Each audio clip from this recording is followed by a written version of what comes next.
yang sunyi Nabi berdiri, membawa cinta penuh air mata. Perintah langit turun menguji antara hati dan taat padanya. Ismail kecil tersenyum tenang, tak gentar walau maut menghadang, karena iman lebih berharga dari dunia dan segala cinta.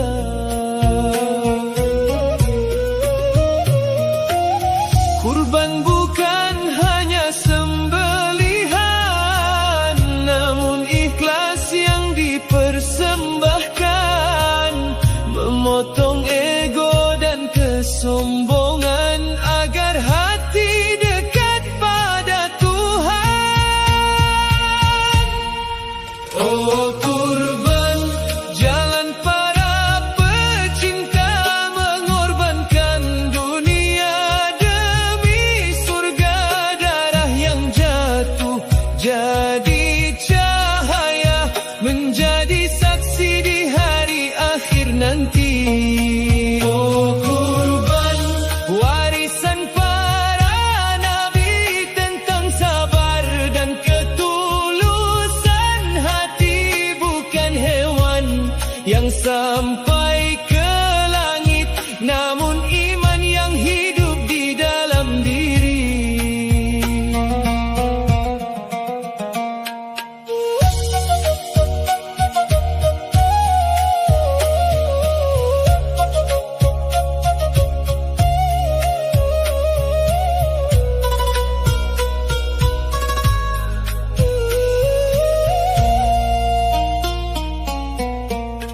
Berapa banyak harta disimpan, namun berat untuk berbagi. Padahal hidup hanya titipan yang nanti akan kita tinggali sendiri.